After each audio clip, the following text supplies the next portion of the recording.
When Mara Collier opened her home to a broken foster teen, she thought she was saving a life. What she didn't know was that she was sleeping under the same roof as her own son's killer. For 8 years, she fed him, clothed him, loved him like he was blood. But a single photograph and a whisper from the past unraveled everything. What happens when the boy you raised is the man who stole everything from you? This is not just a story of murder.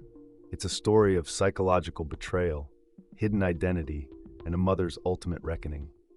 The year is 2009, a sleepy mountain town in western Montana, the kind with one main road and too many secrets. Snow blankets the rooftops, muffling the sound of grief that never left the Collier household. The winters here are long, and the silence is longer. Time itself seems to freeze alongside the icicles hanging from power lines. Mara Collier, a respected high school English teacher, is a pillar of the community. But behind the steady voice in the classroom is a woman quietly unraveling. Just 2 months prior, she buried her only child, Noah, after what police dismissed as a tragic hit and run. No suspects, no answers, just pain and a shallow grave. Left hollow but determined, Mara pours her anguish into purpose. She begins mentoring troubled teens, trying to save someone else's child since she couldn't save her own. That's where she meets Eli, withdrawn, intelligent, and broken in all the ways she recognizes.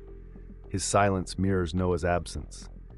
He looks at her like he needs her, and she looks at him like he might be a second chance. What begins as a rescue quickly turns into something far more dangerous, because not all lost boys want to be found. Mara and Noah had always been close, not just mother and son, but survivors of the same storm. After her husband, David, died in a sudden work accident when Noah was only 7, Mara's world shattered. But Noah, even in his little boy heartbreak, became her reason to breathe. Together, they rebuilt a life from the rubble. They were inseparable. Sunday hikes, board games by the fireplace, late-night talks about life and fears and dreams. Mara poured every ounce of herself into raising him, fierce in her protection, but always gentle in her guidance. Noah grew into the kind of boy people remembered. Bright-eyed, whip-smart, always the first to step between a bully and their target. He wrote poetry he never showed anyone, played piano by ear, picked dandelions for his mother every spring without fail. When he was 17, it seemed like the world was finally ready for him, and he was ready for it. The night he died, he'd gone to a house party across town. It wasn't like him to go without checking in, but Mara didn't want to be the overbearing parent.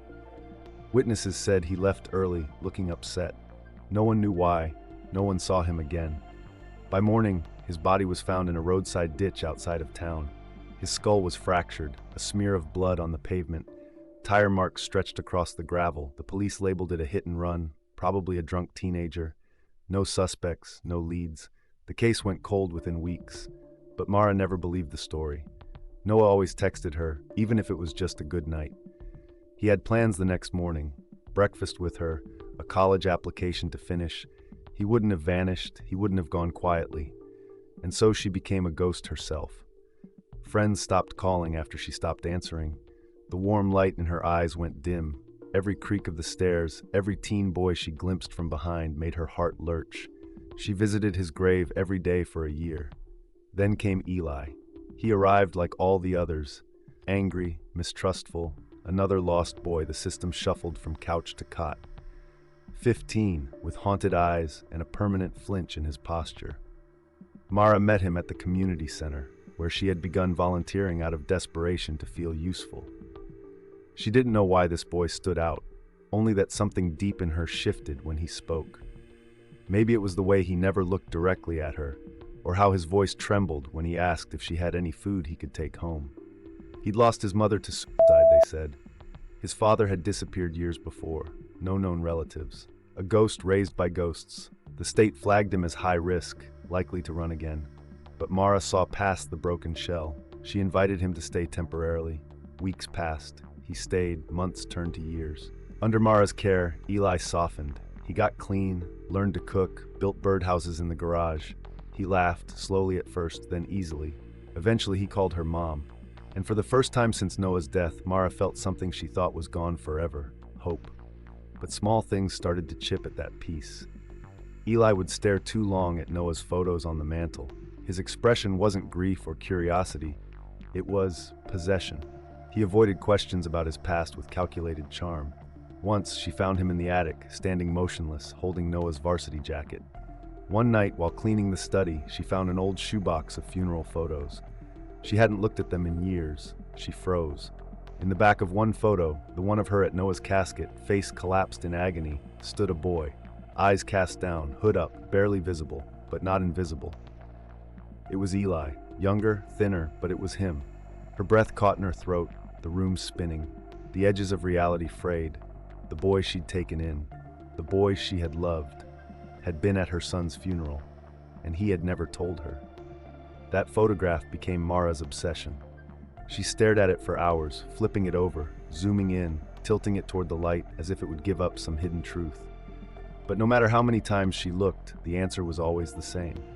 It was Eli, his chin, his posture, even the way his hands tucked nervously into his coat pockets. Younger, thinner, but undeniably him. The image had been captured at Noah's funeral. But according to everything she thought she knew, Mara hadn't met Eli until years after Noah had been buried. She took the photo to a local photographer, who digitally enhanced the background and clarified the figure's face. Every detail became sharper, confirming the impossible. Eli had been there. He had watched her grieve. Her hands shook as she slid the photo into an envelope and hid it beneath a floorboard in her bedroom. That's when the memories came flooding back. Odd little things, things she'd dismissed at the time. Eli once mentioned the name of Noah's best friend, Jeremy, a name Mara never used, not even in passing. Another time, he corrected her about what song had played at the funeral. She remembered staring at him, confused. "Were you there?" she had asked, half joking.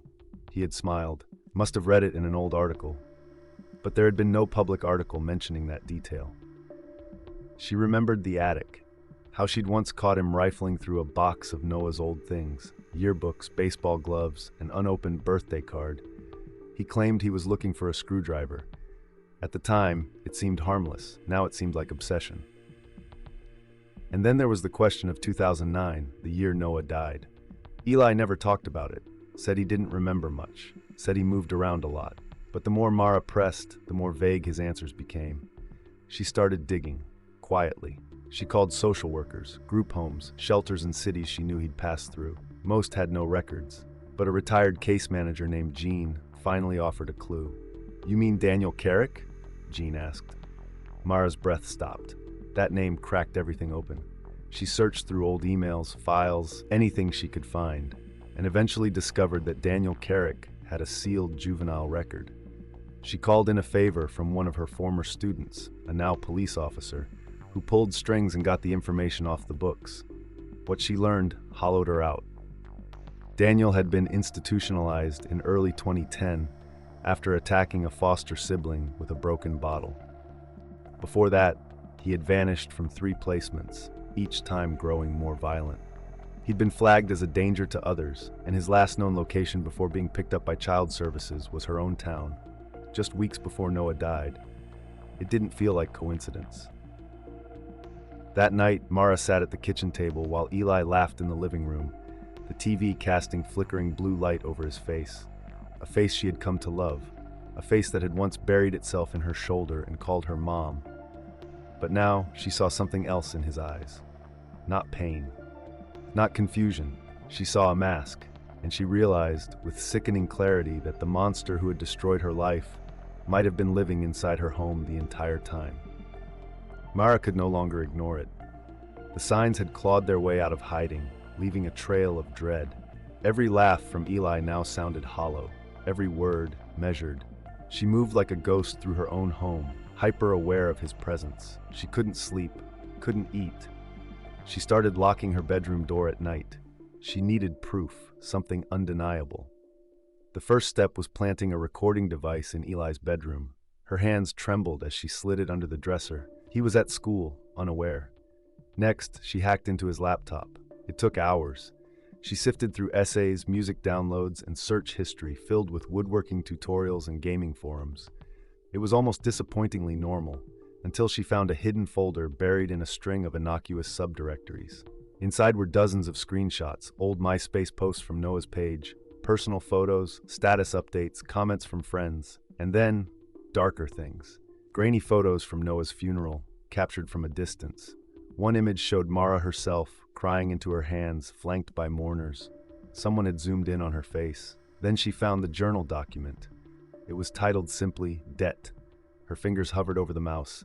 Then she clicked. The file opened with a single line, I owe her something.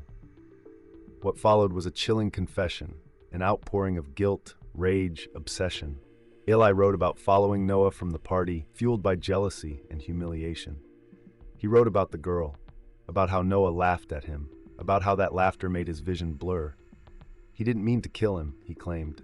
He only wanted to scare him. But then Noah shoved him, called him pathetic. The tire iron had been in the back of a stranger's truck. Eli grabbed it. Swinging was instinct. The sound of Noah's skull cracking, he wrote, was something he still heard in his dreams. But it wasn't over. Noah had stumbled into the road. Eli panicked. He saw headlights, an old station wagon idling unattended in a driveway. He got in, put it in reverse, didn't stop. The next entry chilled her to the bone.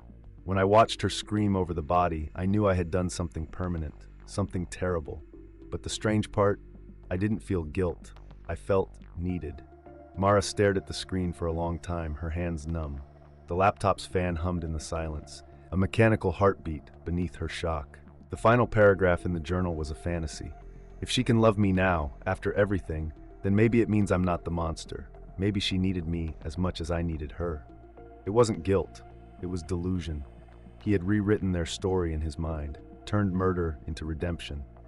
That night, Mara sat at the dinner table with Eli.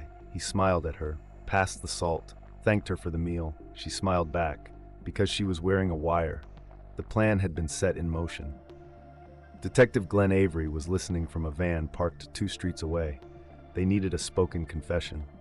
And Mara, despite her shaking hands and racing heart, would deliver it.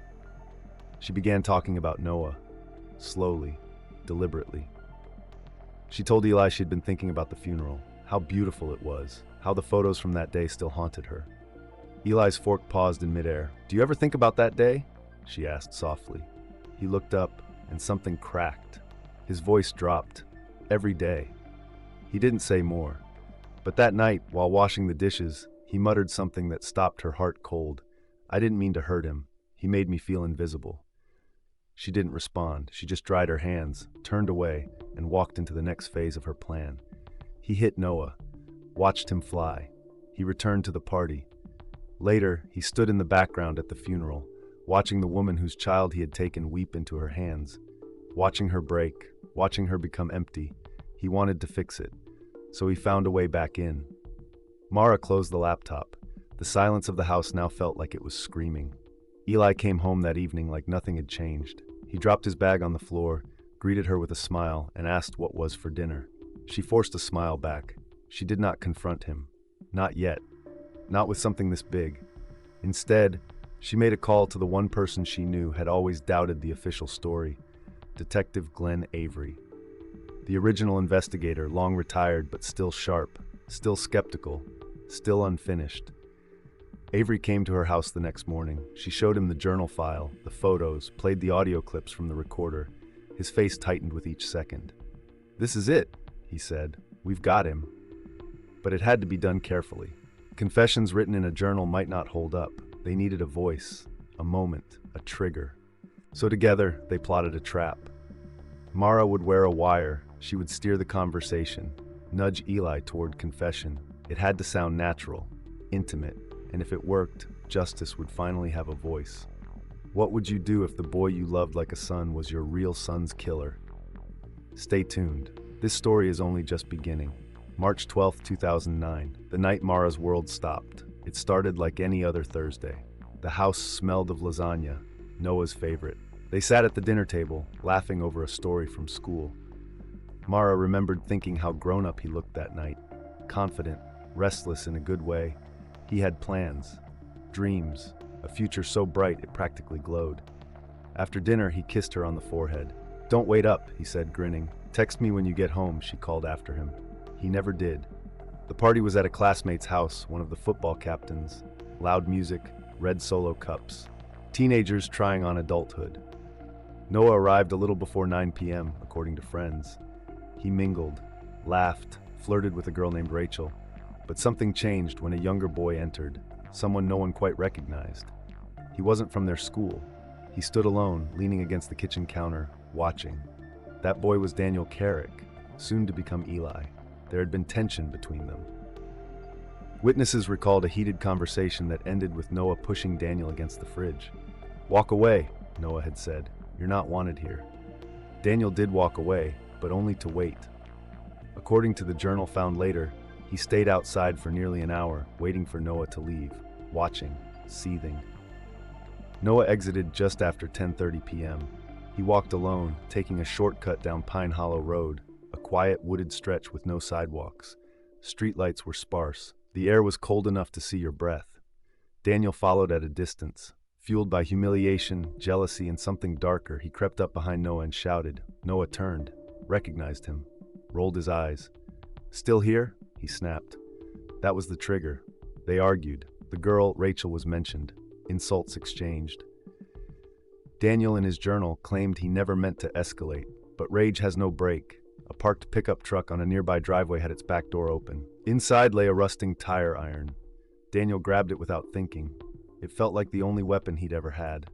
He swung. The first hit cracked Noah's arm as he tried to shield himself. The second struck his head.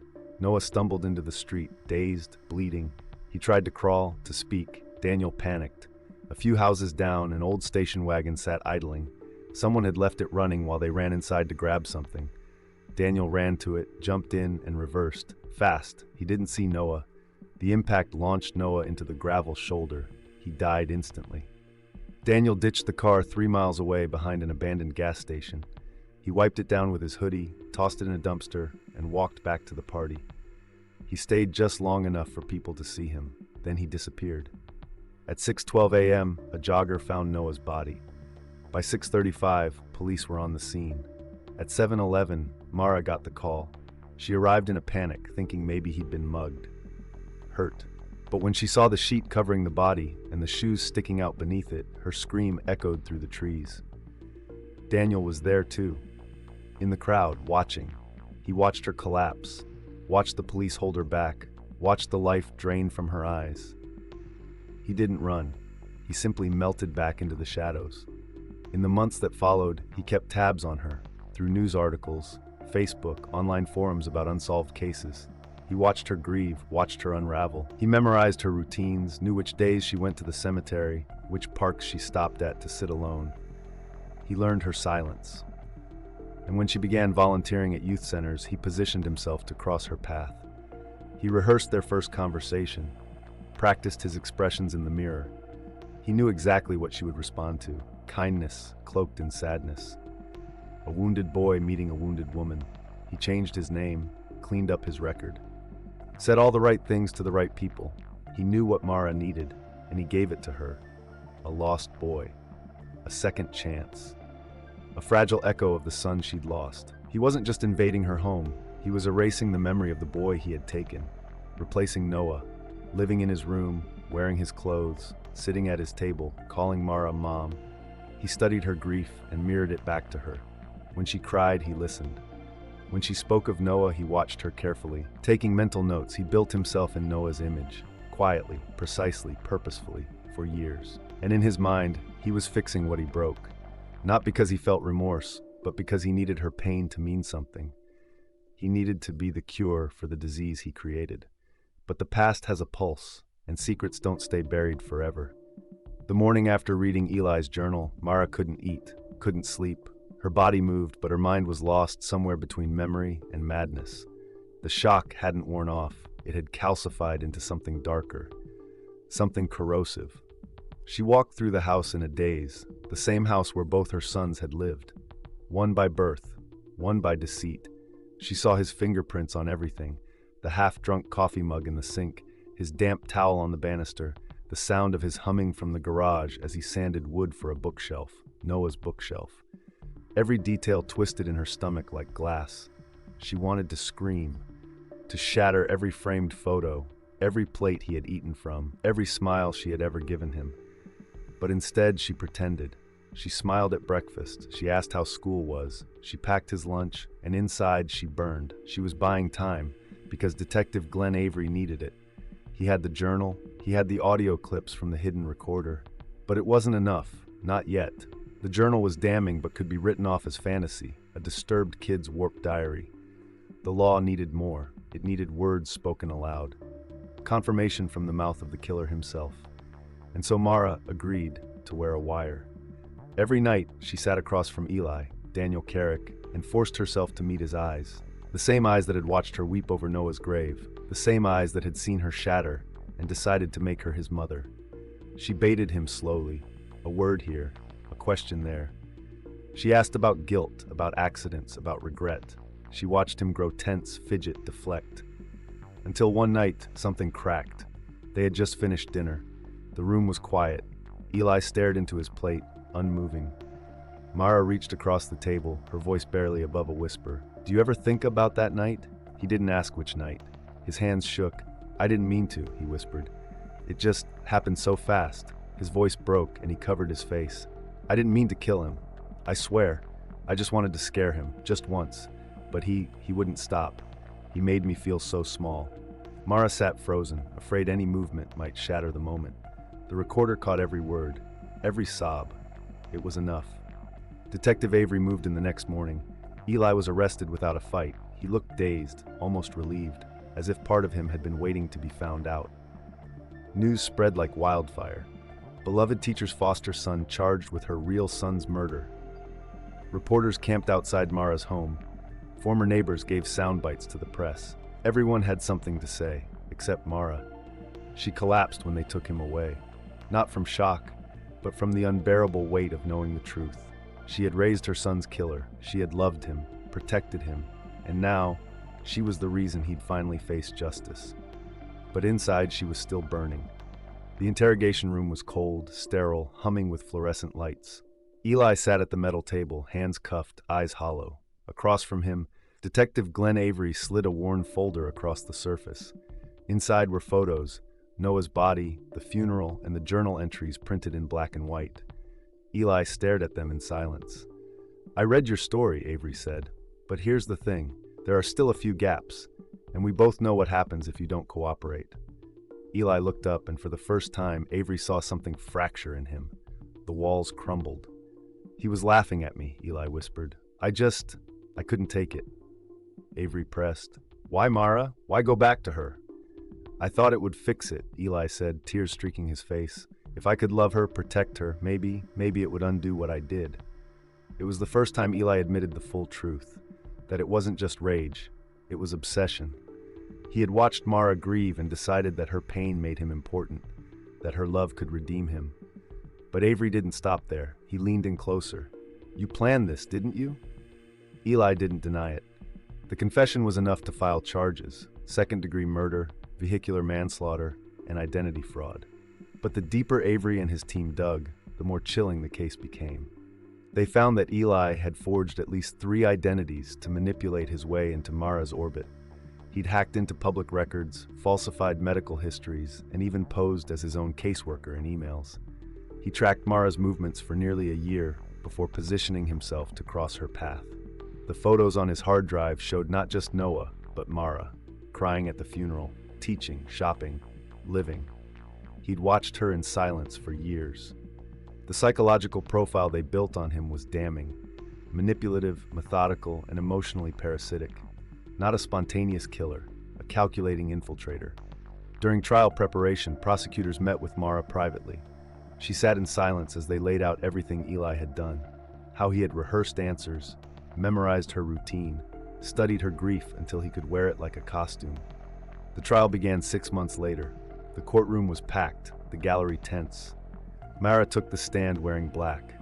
Her voice never cracked, but her hands trembled when she held up the photo, the one from Noah's funeral with Eli in the background.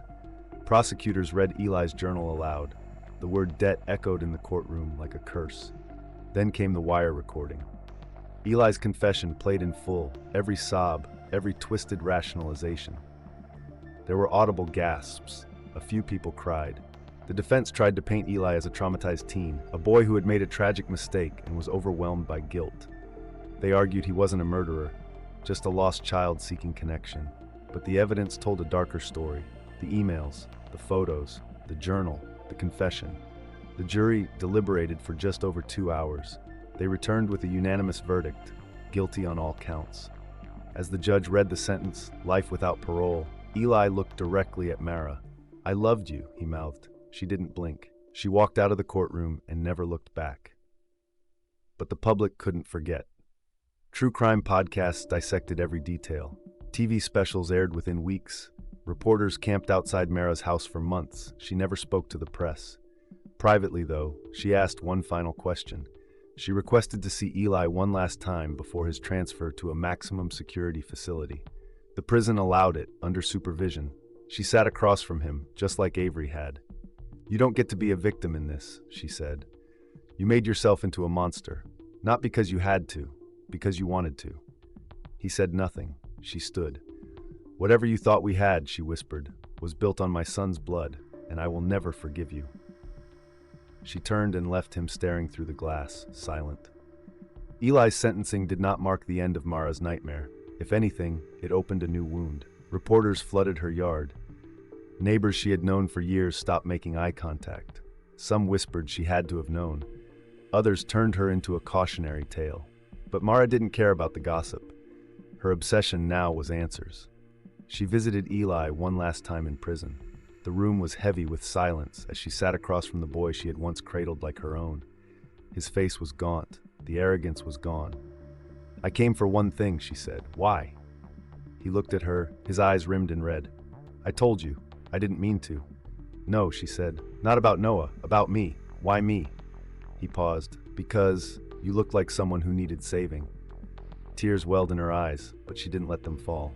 "You broke me," she said. "You used my grief to rewrite your story." He didn't argue. She stood up. "I won't visit again." Eli was transferred to a maximum security facility 3 months later after an altercation with another inmate. Rumors swirled he tried to take his own life. The state wouldn't confirm. Mara didn't ask. Instead, she turned inward, sold the house, moved to a different town, changed her name. But the story never really left her. There were documentaries, true crime podcasts, a best-selling book deal she turned down. She didn't want fame. She wanted peace. On the 5-year anniversary of the trial, she returned to Noah's grave. In her hand was a wooden box, a project Eli had carved in the early days of living with her. A jewelry box, unfinished. She placed it on the stone, then whispered, "I didn't save him, baby. I'm so sorry." Behind her, the wind stirred the trees. She walked away, not looking back. He was watching, too. There was no explanation, no signature. Mara sat at her kitchen table for hours, staring at the photo. How could someone have taken this? Why now? And most chilling, who else had been watching? She handed it to the police, but there were no fingerprints, no matches to any known databases. The photo paper was old, the ink slightly faded. It wasn't recent. A week later, her porch light flickered and died. 3 nights in a row. Then came the packages. One contained a dead crow. The next held a cassette tape with no audio, just static. The third was a child's toy, a wooden spinning top, hand-carved, identical to one Noah had owned. She didn't tell anyone. She didn't want to become a headline again. But she started sleeping with a bat beside her bed. She checked the locks twice, then 3 times. On the 4th night, she heard it. A soft knock on her door at exactly 3:03 a.m., then silence. She looked through the peephole. No one. But on the doormat lay a single folded note. "You let him in. Who else will you let in?" The police found nothing. Again, no prints, no DNA, no camera caught anything. She stopped going out after dusk, pulled the curtains, installed cameras, bought a gun. Then, just as suddenly, it all stopped. No more letters, no more knocks. The silence was worse. Had Eli inspired someone else? Did he have a follower? Or was this his final trick orchestrated before his incarceration? Was there a second person that night, watching from the shadows? Someone who had stayed invisible all these years? She would never know. But it changed her again. She stopped looking for peace. She started keeping journals, photos, cataloging everything, watching the world the way someone had watched her. Now she lived for vigilance, for control.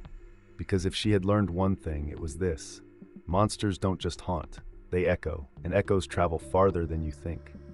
Mara never returned to teaching. She tried once, stood at the front of a classroom filled with hopeful eyes, but the shadows of the past clung too tightly. Every young face reminded her of what she'd lost and what she'd unknowingly harbored. Instead, she found a quieter life. She started working part-time at a wildlife rescue center, nursing broken creatures back to health. In their silent healing, she found echoes of her own. Years later, someone mailed her an anonymous letter. Inside was a photograph, Eli as a child, smiling, sunlit, long before his darkness took root. On the back, in shaky handwriting, were the words, "He wanted to be better. I think he really tried." Mara burned it. Some nights she still dreams of Noah, laughing, running, his arms wide. In those dreams, she always reaches him in time. And then she wakes up, but she is not the same woman she once was. She's stronger, sharper. And she tells her story not for fame, but as a warning. Evil doesn't always knock. Sometimes it walks right through your door, needing a mother. In a world where monsters don't wear masks and grief opens the door to deception, Mara's story reminds us of one haunting truth. Sometimes the greatest danger comes from the ones we trust the most. If this story gripped you, if you felt the betrayal, the horror, the heartbreak, subscribe now. Because the darkest stories are the ones hiding in plain sight. And we're just getting started.